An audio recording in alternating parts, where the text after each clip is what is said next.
우리 교재 이어서 36페이지고요. 정서 발달에 대한 부분을 이어서 살펴보겠습니다. 동생이 생기면 불안감이나 질투로 인하여 퇴행 행동이 나타납니다.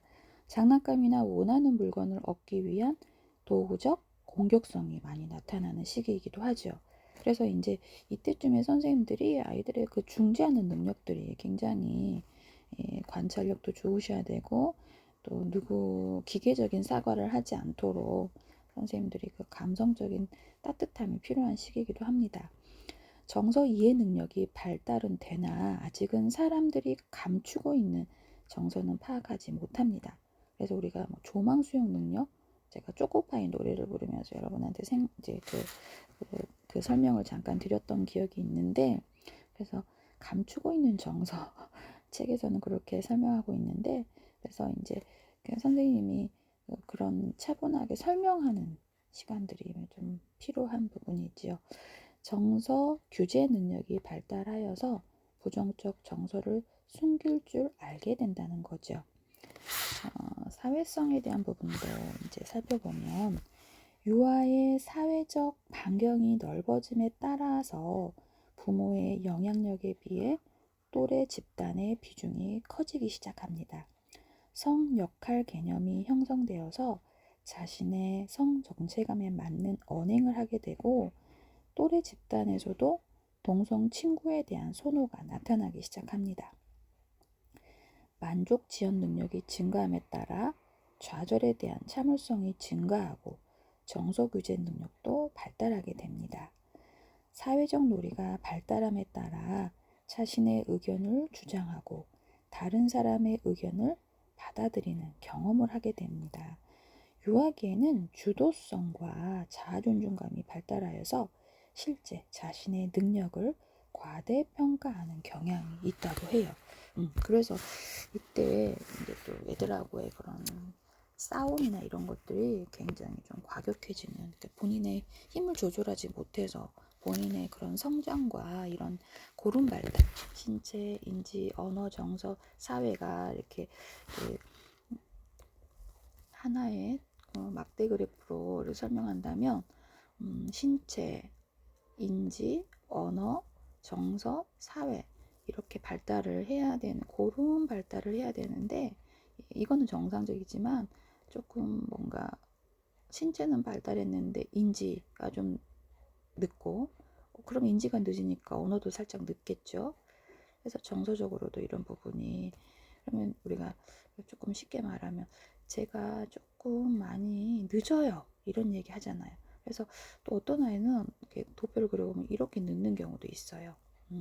그래서 이렇게 이제 아이들을 우리가 관찰했을 때 늦어지는 아이들에 대해서 제가 늦어요 라고 관찰을 하고 나서 우리가 해줘야 될 것은, 이런 부분에서 아이가 조금 더 자극받고 발달이 올라갈 수 있도록 우리가 업데이트 한다고 하잖아요. 그래서 키는 이만큼 크기 위해서 우리가 우유를 먹이고 키를 키우려고 노력하잖아요. 인지도, 생각 주머니가 커지기 위해서 우리가 그 아이의 되게 그런 인지적인 부분을, 전두엽 발달을 위해서 자극을 주잖아요. 언어 발달을 위해서는 의성어, 의태어를 자꾸 알려주고 반복적인 이야기를 짧고 간결하게 이야기해주고, 그래서 이렇게 고른 발달을 할 수 있게 해줘야 되는 부분을 우리는 이제 교사가 전인 발달을 한다라는 이야기로 교재에 설명은 없지만 PPT 내용을 통해서 한번 살펴볼 수 있었고요. 우리가 이제 영유아 발달에 대한 부분과 문학에 대한 부분이기 때문에 문학적으로 한번 그림책에 대한, 책에 대한 내용을 좀 자세히 살펴보도록 하겠습니다. 다양한 정보와 개념이 들어있는 책, 무엇이 있냐면 아시방 일곱동무라는 책이 있네요.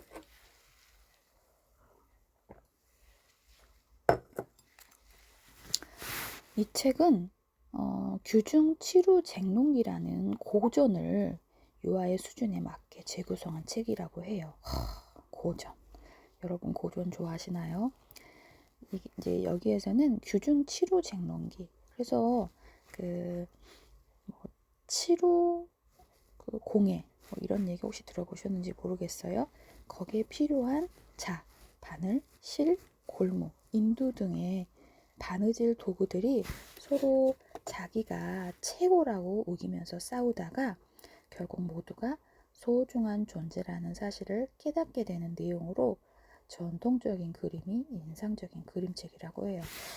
이렇게 서로 싸우다가 이렇게 하니 갑자기 생각나는 게 요즘 맨날 뉴스에 막 국민의힘과 민주당은 맨날 싸우잖아요. 국회의원들의 역할들은 국민을 위해 서로 싸우는 정쟁을 하는 역할을 하긴 하지만 너무 조금 바람직하지 않은 싸움들을 이렇게 피곤하게 하는 뉴스에 노출될 때 좀 우리는 더 신경을 꺼버리는 경우가 있잖아요.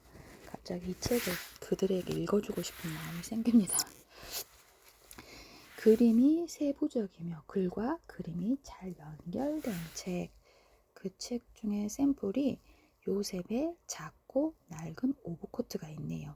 요셉의 낡은 오브코트가 조끼가 되고 멜빵이 되고 넥타이가 되고 단추가 되기까지 알뜰함과 전략의 지혜를 유머스럽게 보여주는 그림책이라고 합니다. 이 책 애들이 좋아해요. 초보적인 수색이나 글자 이해를 돕는 책도 있는데요. 10가지 셀 줄 아는 아기 염소라는 책이고요. 수세기를 알게 된 아기 염소가 동물들을 하나하나 세어나가면서 일어나는 에피소드로 수를 처음 접하는 유아에게 적합한 그림책이라고 합니다. 무랄론적 사고를 보여주는 우인화된 주인공이 등장하는 책이 있는데요. 우리가 많이 알고 있는 강아지똥이 모랄론적 사고를 보여주는 우인화된 주인공이 등장하는 책이라고 해요. 아무짝에도 쓸모없는 이제 그런 강아지 똥이 아름다운 민들레 꽃을 피워내는 이야기로 강아지 똥을 우인화한 이야기가 이제 우리한테 굉장히 많은 감동을 준 책으로 기억하고 있죠. 점이라는 책이 있는데요. 이 책은 자아 개념을 다룬 책이라고 해요. 미술 시간에 베티가 화가 나서 내리찍은 점이 근사하게 전시되고 베티는 큰 점, 작은 점, 색칠을 하지 않고도 만들 수 있는 점을 그리기 시도한다고 해요. 이 책 되게 매력적인데요. 한번 꼭 보고 싶네요. 그림에 자신이 생긴 꼬마 예술가 베티가 다른 친구들이 그림을 그릴 수 있도록 격려하게 되는 이야기라고 합니다. 우리 발표하는 책 중에 점이라는 책은 혹시 없죠? 매력적인 책인데요. 친구 관계를 다룬 책. 사회성이 굉장히 필요한 시기이기 때문에 친구 관계를 다룬 책들도 여러분이 잘 기억해 놓으시면 좋을 것 같아요. 아모스와 보리스. 생쥐 아모스와 고래 보리스가 공경에 빠진 서로를 돕는 이야기로 연대판 사자와 생쥐 이야기라고 합니다.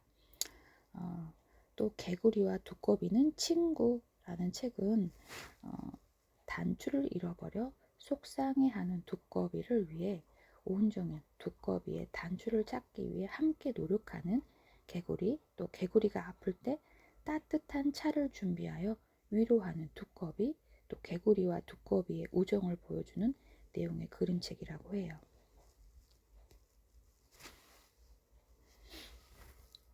환상적인 요소가 들어있는 책 한번 살펴볼게요. 모리스 샌닥은 저 대학 다닐 때도 좀 유명한 작가였긴 했는데 이분도 돈 많이 벌으셨을 것 같아요. 그 인세가 어마어마합니다. 저 때가 제가 90년대 중후반에 학교를 다녔으니까 그쵸? 이 책이 지금 이제 출판 연도가 2002년이라고는 하는데 그 전부터 나왔고 이제 재판되고 이렇게 판권과 이런 게 왔다 갔다 하면서 2002년도라고 하는데 되게 오래된 책이에요. 장난을 치다가 혼이 난 맥스가 꿈속에서 괴물들이 사는 나라로 왕이 되는 이야기고요. 꿈에서 깨어보니 따뜻한 음식이 준비되어 있는 장면으로 엄마와의 갈등을 해결하는 상황을 환상적인 그림으로 묘사하고 있다고 해요. 또 어절이나 문장의 반복이 누적적으로 이루어져 예측 가능한 책들이 무엇이 있는지 살펴보겠습니다.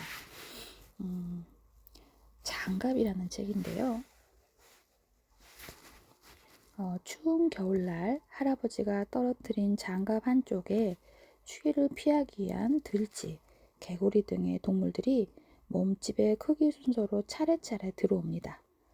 서열화 이런 부분도 굉장히 좋은 책이기도 하죠. 그리고 이걸로도 동국 되게 많이 해요. 반복이 되는 장면을 통해서 비좁은 공간을 함께하는 나눔의 정서를 보여주는 우크라이나 민화라고 합니다. 도덕적 딜레마가 있는 책은 치과 의사 드소토 선생님에 대한 책인데요. 아마 여러분들이 많이 보셨을 것 같아요. 저희 대학 때도 있었던 책이거든요. 이 책이. 생진 치과 의사 드소토 선생님한테 여우가 치료받으러 옵니다. 치료가 끝나면 잡아먹겠다는 여우의 잠꼬대를 듣고 드소토 선생님은 어떻게 대처했을까요? 자신을 잡아먹겠다는 환자를 치료해 줘야만 했을까요? 아니면 도덕적 토의를 통해서 이제 그런 것들을 토의해 볼 수 있는 그림책이다 라고 안내하고 있습니다. 타인의 생각과 감정을 이해하는 탈중심화 가정을 담고 있는 책이 무지개 물고기입니다. 아름다운 비늘을 가지고 무지개 물고기가 친구가 없어가지고 너무 아름다우니까 사실 물이 너무 깨끗해도 친구가 없다는 말도 있고 또 너무 튀니까 그쵸? 무지개 물고기는 친구가 없어서 외로워 불행해진다. 그런데 이제 문어에게 물어보니 무지개 비늘을 나누어 주라고 이제 문어가 이야기를 해주죠.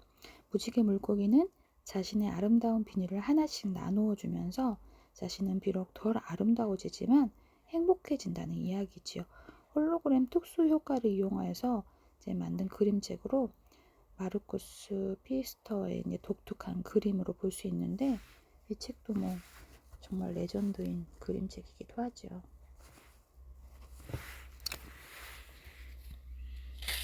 저 때는 이 무지개 물고기를 막 판화로도 만들고 OHP로도 만들고 그림책 하나 가지고도 다양하게 접근하는 만들었던 기억이 있어요.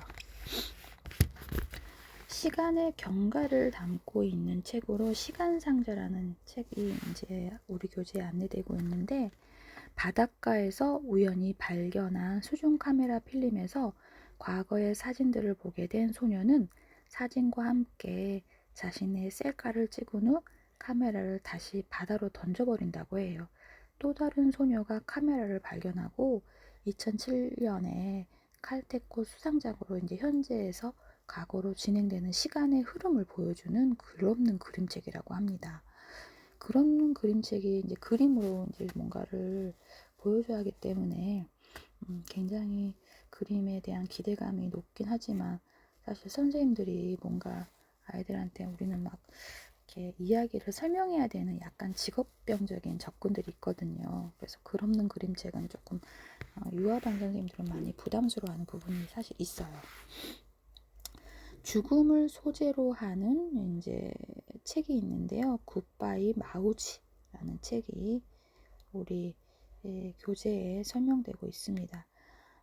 굿바이 마우지는 이제 페이지 40페이지에 설명이 되고 있는데 PPT에는 빠져 있지만 제가 잠깐 리딩해 드릴게요. 키우던 햄스터 마우지가 어느 날 움직이지 않습니다. 죽음을 이해하지 못한 유아가 결국에는 죽음을 받아들이는 과정을 보여주는 그림책이라고 해요. 참 우리가 죽음에 대한 이별에 대한 부분을 순서는 없잖아요. 그리고 그냥 뭔가 조금 저도 이 죽음에 대한 것들을 좀 이제 나이가 들어가고 노화에 대한 부분 또 요즘 워낙 우리가 고연령화 시대로 접어들고 있고 출산율이 워낙 낮은 시기다 보니까 이런 아름다운 죽음에 대한 인문학 강의 같은 거 있으면 되게 관심 있게 들어보기도 하거든요. 그러니까 언제 죽을지 모르니 준비해야 되겠다 이런 것보다 우리가 좀 미리 알고 뭔가 이렇게 죽음에 대한 이야기들을 이렇게 용감하게 다룬 책은 난 너무 좋다고 생각합니다. 여기 PPT에는 빠져 있지만 굿바이 마우지라는 책을 나중에 기회가 되시면 한번 살펴보시면 좋을 것 같아요. 그 다음에 여러 나라 지방의 전래동화가 이제 안내가 되고 있는데, 팥죽 할멈과 호랑이, 이것도 인터넷에 굉장히 많이 잘 만들어진 그림책으로 나와 있는 부분이 많아요. 그래서 선생님이 굳이 막 책으로 리딩해 주지 않아도 미디어를 통해서 그 나레이션 해주는 분도 목소리 굉장히 좋으시잖아요. 혼자 사는 할머니에게 팥죽을 주지 않으면 잡아먹겠다고 위협하는 호랑이를 밤돌, 맷돌, 새똥, 지게가 힘을 합쳐 물리치는 이야기이고, 구어체로 고정지게 풀어낸 텍스트도 재밌지만, 그린 박경진이 2년간에 걸쳐 그린 그림의 세부 묘사와 전통적인 배경이 예술적인 그림책이다라고 설명하고 있는데, 이제 그 동지가 있는 12월에 팥죽 할멈과 호랑이 이 책을 유아반에 많이 이제 언어영역 코너에 꽂아 놓거든요. 그때 이제 뭐 쇠똥, 밤돌, 지게 뭐 이렇게 해서 동극, 역할극을 많이 해요. 이때. 그래서 이 책도 굉장히 현장에서 인기가 많은 책이기도 합니다. 마량의 신기한 붓. 책은 주인공 마량이 신기한 붓으로 새를 그리며 새가 날아 노래를 부르고, 물고기를 그리면 살아 헤엄쳐 나가고, 마량은 신기한 붓을 이용해 가난한 사람들에게 필요한 것들을 그려주는 이야기로 선한 사람이 복을 받는다는 교훈을 전달한 그림책이라고 해요.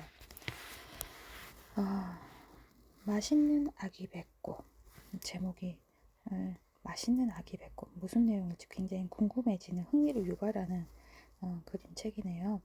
아기 배꼽을 먹는 괴물 오니를 수박에서 태어난 우리꼬 히메가 이제 개, 꿩, 원숭이와 힘을 합쳐서 물리치는 이야기로, 약한 사람이 강한 사람을 이기고 착한 사람이 나쁜 사람을 이기는 전형적인 권성징악의 그림책이라고 합니다.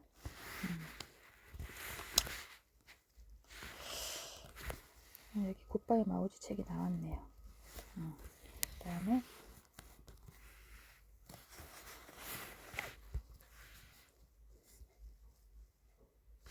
상상력을 길러주는 글없는 그림책, 빨간끈이라는 책은요, 서랍 속에서 빨간 끈이 나와 줄넘기 줄이 되기도 하고, 서커스단에 고개하는 줄, 소포를 묶는 끈, 뜨개질하는 털실, 그네의 줄, 스파게티 국수가 되었다가 마지막에는 고양이를 쫓는 강아지로 변신하는 모습을 그림으로 재미있게 보여주는 글없는 그림책이라고 해요.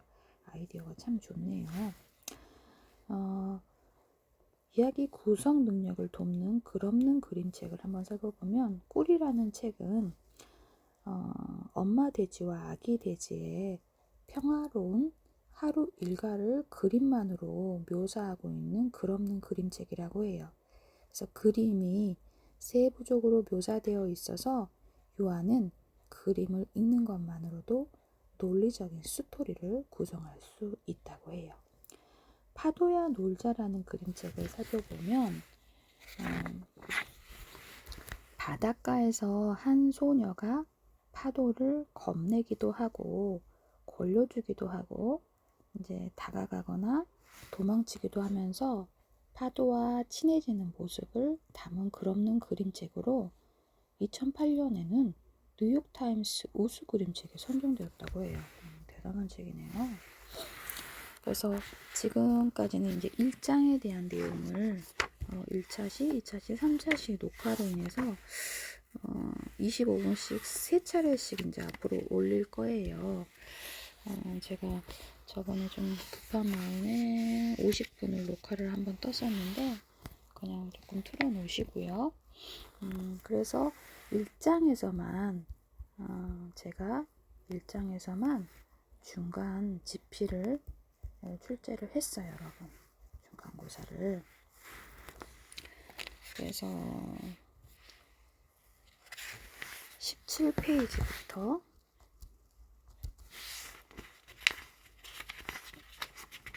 17페이지에서부터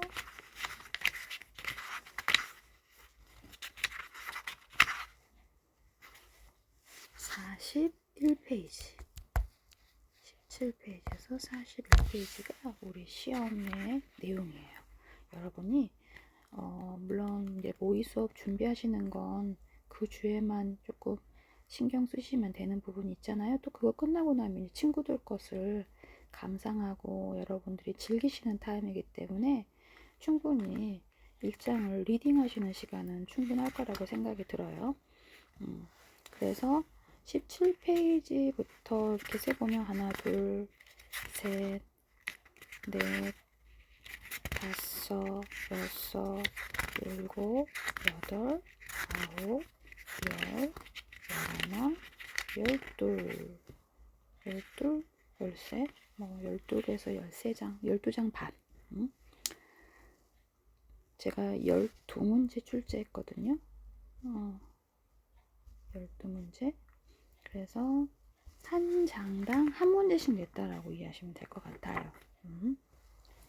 그래서 시험의 이야기를 조금 더 드리면, 제가 지난 시간에 이제 문학의 특징에 대한 부분, 문학의 개념 이런 부분에 대해서 PPT에 대한 내용들을 펼쳐서 보이면서 첫째, 둘째, 셋째, 넷째 이 중에 아닌 것은 무엇인가 이런 부분으로 안내를 드렸던 것들, 눈에 보이는 시험 문제들이 여러분한테도 분명히 보일 겁니다. 그래서 어떤 부분을 막 달달달 외운다기보다는 그냥 흐름을 이렇게 한번 이렇게 이해하시면 되는 부분이라서 책을 조금 한 3-4번 이렇게 편하게 리딩하시면 충분히, 그리고 주관식은 없어요. 다 객관식입니다.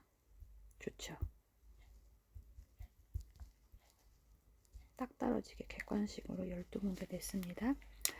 여러분들이 편하게 시간적인 여유를 가지고 중간고사 한 과목이라도 빨리 마스터 해 놓으시는 게 또 다른 시험 준비할 수 있도록 센스를, 제가 조망수용 능력이 뛰어난 사람이라서 지난주에 한번 1차시 녹화 떠놓고 어저께 회의 다녀와서 앞으로 어떻게 해야 되는지에 대한 부분을 조금 생각하면서, 오늘 수업이거든요. 오늘 지금 녹화 뜨는 날짜가 3월 16일 목요일 지금 9시 반 되고 있네요.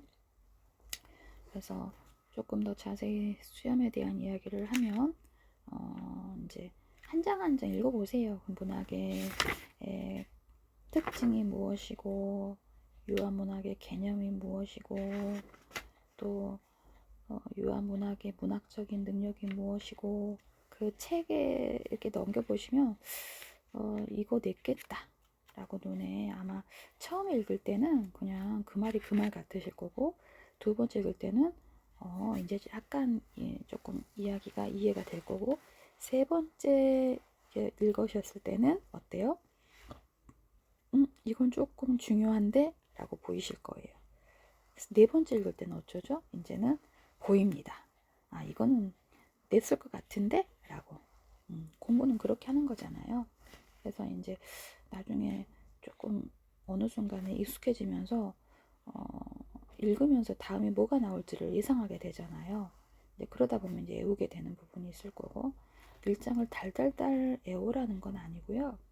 그래도 우리가 이제 다음 학기도 있지만 이번 학기에 문학이라는 그림책을 접하면서 이론적인 부분을 좀 이 정도는 기본 세팅으로 이해하면 어떨까 해서, 범위를 넓히기보다 깊이감 있게 한 챕터라도 마스터할 수 있게끔 제가 그래도 범위를 넓히지 않았다는 부분을 조금 기억해 놓으시고, 그래서 유아문학의 접근성은 또 무엇이고, 유아문학의 가치는 무엇이고, 그쵸?